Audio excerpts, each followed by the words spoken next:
Before we jump into today's episode, quick disclaimer that this podcast isn't therapy. It's educational, not individualized advice. Everyone's brain and story are different, so if you're struggling, reach out to a licensed pro who can support you. We talk about the stuff no one dares. ADHD, sex, and the science that cares. Real talk, raw truth, and the stories that heal. Welcome to ADHD Reality with Dr. B. All right, peeps, let's talk about New Year's resolutions. You know, that annual tradition where we collectively gaslight ourselves into believing we are suddenly going to become this calmer, more organized version of who we've ever been, right? Well, welcome back to ADHD Realities. I'm Dr. Leanne Borneman, sexologist, ADHD relationship and sex researcher, mom of 3, and a woman who is currently navigating perimenopause like she's in the fucking Hunger Games. So listen, if you're also sweaty as all hell by 3 a.m. for no reason, if your kids are fighting in the background like a feral National Geographic documentary while you're just trying to pee in peace, and if your executive function is hanging on by a thread and one Diet Coke, this episode for you. Because New Year's resolutions, they are not made for ADHD brains. Hell, they're barely made for humans. They are made for neurotypicals who do those linear routines and consistent self-regulation and stick to the plan energy. Meanwhile, I got a brain that's more like, I tried to plan my morning, but then a hot flash slapped me across the face, and one of my children asked me what the meaning of life is while I'm just standing in the kitchen, sweating through my shirt. So no, Susan, no. I will not be waking up at 5 a.m. to win this fucking day. Bullshit. So, let's talk about it. Let's talk about why resolutions set us up to fail. Why you are not the problem. And what actually works for ADHD brains in real life, not fantasy life. And make sure to stick around at the end of the episode for me to answer a question one of my followers left on ADHD and resolutions, because it may just land for you as well. You know your girl over here always has to start with an honest truth bomb, right? Because when we think of it, a lot of us ADHD brains, we absolutely love new beginnings. We're the queens of it. We're the queens of this, I'm going to reinvent myself on a Tuesday and do it with style. New planner? Yeah. New pens? Fucking obviously. New gym clothes? Absolutely necessary. New morning routines? Let's pretend. New mood? Depends on the damn hour.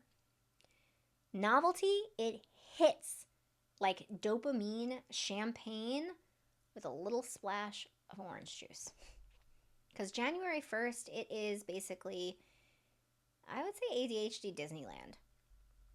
But the part a lot of us don't really say out loud, newness gets us high.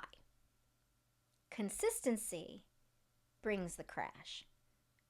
We adore the fantasy of new me, right? It's sexy. It's inspiring even. But what we don't adore is the maintenance schedule of new me. And that's not your fault. Because when we really look at it, when we really unpack this, right? Novelty, it fades. Dopamine, it dips. Executive function basically is flipping you off. And then suddenly February looks like an emotional hangover. But everyone acts like if you really wanted it, you just keep doing it, right? No. That's not how ADHD works. And it's definitely not how ADHD works during perimenopause while also parenting 3 fucking children and trying to have a career and a fucking personality. Oh yes, this episode is full of F-bombs, so buckle up, buttercup. So let me say this very directly, because that's my style. New Year's resolutions were designed by neurotypicals for neurotypicals. They rely on consistency, routine, predictable motivation, linear progression, working memory, planning, delayed gratification. 7 things. I just threw 7 things at you. And when we look at ADHD, that puppy enters this chat like I can give you 2 of those on a good day. Maybe. We love the idea of a clean slate. But that structure that follows the clean slate, yeah, no. That's kind of where we dip. It really becomes almost like a signing up for, I don't know, maybe a marathon because you found some cute sneakers. I kind of feel like that potentially is somebody else's reality out there. But I gotta say this, and I mean it so lovingly. Neurotypicals really believe just do it every day forever is this like normal expectation. I can't do something every day, even if I like it. My clients can't do something every day, even if they fucking like it. And some mornings I wake up and my brain is like, no thoughts, no tasks, just vibes. Vibing. Those are good days, by the way. And honestly, that right there, it's okay. Because as the brilliant Dr. Russell Barkley, whose work I will always credit because he's one of the few people who actually got ADHD right, he says, ADHD is not a disorder of attention, it's a disorder of self-regulation. Resolutions assume stable self-regulation. We don't have that. So let's talk about the science. And I'm going to talk executive function without putting you to sleep, hopefully. But basically, in a nutshell, resolutions end up crumbling for the ADHD brain for a few reasons. One of them is the working memory. The working memory is a little unreliable, if you will. So if the goal isn't actually in your face, it ceases to exist. And when we look at a resolution, neurotypical version, it says, I remember my goals. The ADHD version is, I remember my goals only when I'm failing at them. Insight in mind, right? And again, shout out to Dr. Barkley because he would call this a working memory impairment. But honestly, it really is just a kind of, I forgot the plan because something shiny happened. Another thing is the time blindness. And oh my God, does society like to throw this concept out without really most people understanding the true structure of what the fuck it even means. But when we think of resolutions are going to assume you can imagine the entire year in front of you. And I gotta tell you, ADHD, our time perception has kind of two settings. It's the now and the not now. So January, now. December, pure fucking fiction. That's a problem. And then you got the novelty drop off, right? The minute the spark fades, the dopamine goes on this lunch break and doesn't clock back in. And then you got the emotional sensitivity piece, because if you miss one day, most people are, okay, we're going to reset. A lot of us ADHDers, we spiral into this like, I failed, should never have tried it, let me lie down. And all of that, add on then any type of stress load you're experiencing or hormones. So think like the parenting stress, the work stress, the sensory overload, the perimenopause at 37. And that gynecologist insists always, you're just too early, you're too young. Yeah, well, ADHD under stress is like trying to function while being chased by bees. Unless you like bees, that might be your jam, not mine. An executive function, it goes into this low power mode. Your brain is not doing new year, new me. It's doing new year, same chaos, but now I'm fucking sweating. Because nothing humbles me more than January optimism, right? So, my favorite, workout resolution. I bought a cute matching set, downloaded the app, did one workout, then perimenopause decided to ambush the fuck out of me with this hot flash so aggressive I thought I was being baptized in fucking lava. Goals? Completely dead. Then the meal prep. You know that one's always there, right? I meal prepped like I was auditioning for a freaking cooking show. My kids ate none of it. I ate 3 bites, then got overstimulated and ordered sushi anyway. Again, goals? Dead. The planner. The planner. Oh, God. And it's not even just any planner.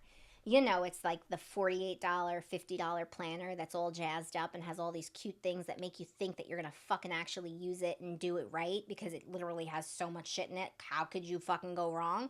Yeah, that fancy planner, you bought it, you wrote in it for 2 days, and by week 2, it was a drink coaster. By week 6, it was missing. Your goals? Not even dead, murdered. You see the theme here? It's a big theme. And I gotta say this truth very plainly for you to hear. You do not need a new you. You need a new system. Your ADHD is not the fucking problem. Your executive function isn't the problem. Your lack of discipline certainly fucking hell is not the problem. The problem is the resolutions that require the linear consistency, the perfect energy, the perfect regulation, the perfect planning. And if I waited until I had perfect regulation, I would never leave my bed. We do not need a new identity. We need environmental supports. We need compassion. We need strategies that match our nervous system, not shame cycles that are disguised as fucking goals. So what the fuck actually works for our ADHD brains? I'm so happy you asked. Because one of those things is seasonal goals, not these annual resolutions bullshits. Because when we think of ADHD, it operates in seasons for the most of us, right? My perimenopause season alone could fill a fucking textbook. So I want you to ask yourself, what season am I in? What season do I actually have capacity for? And then you need to lower the entry point. Because when you think you've made the entry point small enough, I want you to cut it in half. 5 minutes, way too big. Try just opening the laptop, putting on the shoes, standing near the task. All of that counts and it helps. You want to also build in novelty cycles. So every 4 to 6 weeks, refresh something. New playlist, new environment, new sensory cue, new accountability partner. Because again, working with the brain, novelty keeps ADHD brains alive. And that external support, it is not a form of cheating, it is a need. So think of those timers, the body doubling, the whiteboards, the alarms, the rewards, the group chats. They are not crutches, these are accommodations, and they are going to be unique to you. They are also not something that is a one-size-fits-all. None of this shit that I'm saying is a one-size-fits-all. I'm making this episode educationally infused, but the work I do is so tailored to each and every person. It is so nuanced. I break apart everything, so please understand. I am providing you what generally is how things are being applied to help, okay? When you also are doing these resolutions, you need to make sure you're doing more of a monthly reset ritual. So skip the New Year's resolution altogether. Do like a January me versus a February me. And every month you want to ask yourself, what supported me? What drained me? What season am I entering? What's like one micro shift I can make? Because when you do all of that, the other thing by default you have to bring into this is the compassion, because the compassion is strategy. Your nervous system performs best when it feels safe.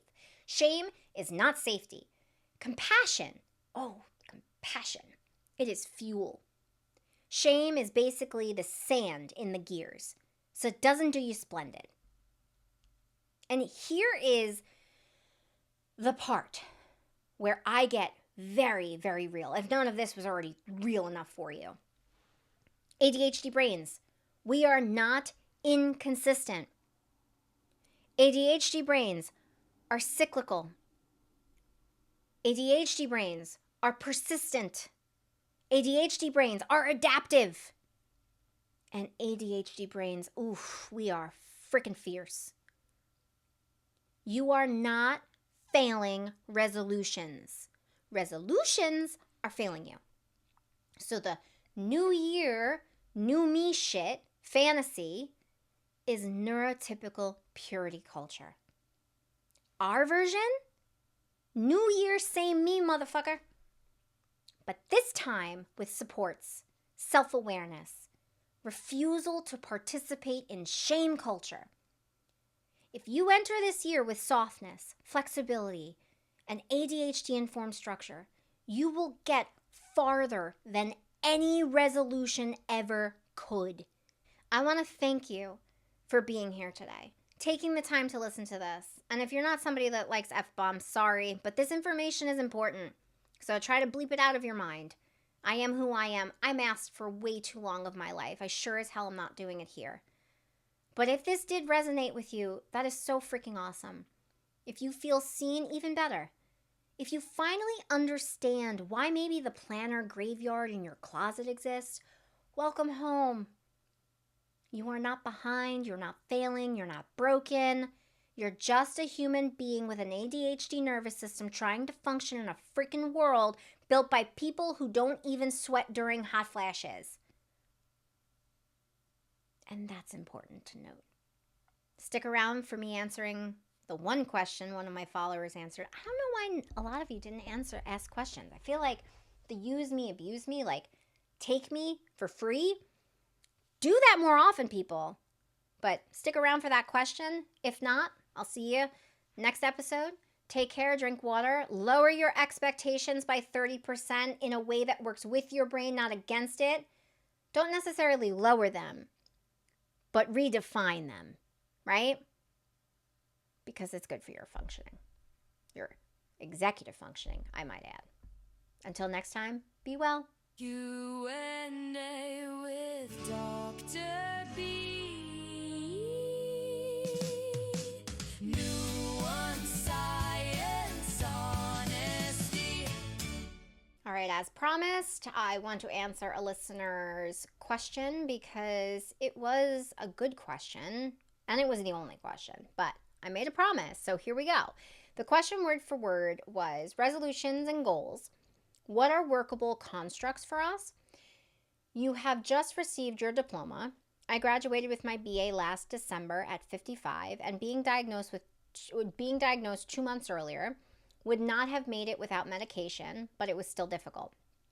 Resistance, even if we are also autistic or have PDA, don't know, but curious, what can we do with resistance, even when we really want to do or accomplish things? So, first of all, congratulations on graduating with your BA at 55. That is a fucking huge, big accomplishment.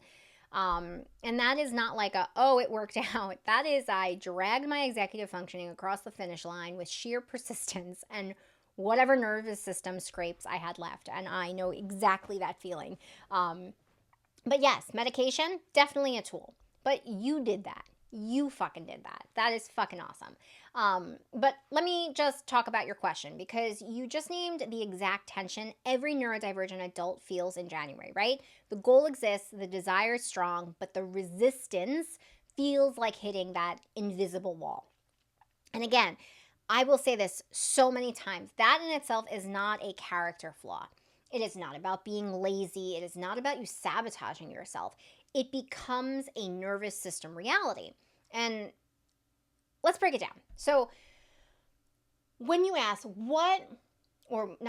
but basically what goals actually work for ADHD brains, we need goals that match how our brains regulate, not how neurotypical productivity culture says we should, right? So workable goal constructs for ADHD have kind of like 3 ingredients, I would say. First, you have a microscopic entry point. So again, not 5 minutes, not just do it. I am meaning like 30 seconds. Open the document, stand near the laundry basket, put the shoes by the door. These are similar things that I said in the episode. Because again, when we look at ADHD, it isn't a motivation disorder. It's an activation disorder. Dr. Barkley talks about this beautifully in so much of his work. The other thing you have to be very mindful of is the immediate reinforcement piece, because ADHD, it does not do delayed gratification. If the reward lives in future me land, our brain is going to consider it to be fiction, basically. And then bringing back what I said in the episode, that seasonal structure, not yearly resolutions, is so important here, because ADHD, again, For the most part, it operates in seasons, not these like 12-month arcs, if you will. Your January self, again, not your March self. Your July self, different person entirely, right? Seasonal goals are going to honor the fact that ADHD motivation and bandwidth shift sometimes dramatically, right? And we have to be very aware and supportive to that. Now, the big one, resistance here, right? And again, more unfiltered truth for you. You can generally want the thing and still feel completely unable to start the thing. That is not disinterest. It's not an excuse. It's not immaturity. It's the collision of ADHD activation issues, autism sensory load, PDA demand sensitivity, and that good old-fashioned executive functioning barriers. So when we look at ADHD, right, the ADHD resistance is kind of equating to a state shift problem. So you're stuck in one state and your brain then cannot transition. That's regulation, not willpower. Then you have the autism side. So like the autism related resistance will equate to more of the realities of a sensory overwhelm, because if the task demands too much emotionally, cognitively, sensory energy, your body is going to say, nope, absolutely not safe, right? And then when we bring in that PDA piece, right? The PDA style resistance can equate to, oh, that's threat response to an expectation. And the trick here is that the expectation can be internal. So even your own goals can feel like pressure, because pressure turns then into avoidance, and then avoidance turns into shame, and then shame turns into paralysis, and it's a whole fucking clusterfuck. You know what I'm talking about. And again, that isn't sabotage. It's physiology, right? So what can we do about resistance? First, you want to try to remove the demand energy. So sentences inside our mind, externally, of like this, I have to, and replace it with more of like, I'll explore this maybe for 60 seconds. Your brain can't fight pressure and the task at the same time. You also can shrink the entry point again. So whether you think it is small, probably not small enough. Cut it in half. Then cut that fucking thing in half. Because you want to make your nervous system safe. But more importantly, you want to make your nervous system safe first. So comfort before effort. Wrapping yourself in something warm if that does you splendid. Dimming the lights, putting on familiar sounds, using a fidget, body doubling, grounding your senses. Regulation fuels activation. And then what you want to do is you want to pair the task with something enjoyable. So this is parallel supports. So a snack plus the task, a phone call plus the task, comfort show in the background plus the task, ice water plus the task, weighted blanket plus the task. Again, concept here, your nervous system is going to move easier when it feels supported. You never want to interpret resistance as lack of desire. And that is so important. It's the most important part, actually, because your resistance does not mean you don't want it. Your resistance means you can't access it yet with the current conditions. And that distinction, it's what sets you free from the shame. So if you feel like you deeply want something, but your nervous system is fighting you, you're not fucking broken. You're neurodivergent, simply put. Sorry, but that's the simple answer. And your brain needs the supports, not the self-blame. And that is your answer. And I really want to say thank you for asking it. You were the only person that asked a question. Again, I don't necessarily know why. I feel like if there was a professional, an expert on social media that was like, ask me any questions, I'd fucking eat that shit up. But I hope this helped. And thank you again. Thanks for hanging out with me on ADHD Realities. Hit that subscribe button and share it with a friend who gets it. And always remember, your brain isn't the enemy. Work with it and not against it. Until next time, everyone, be well.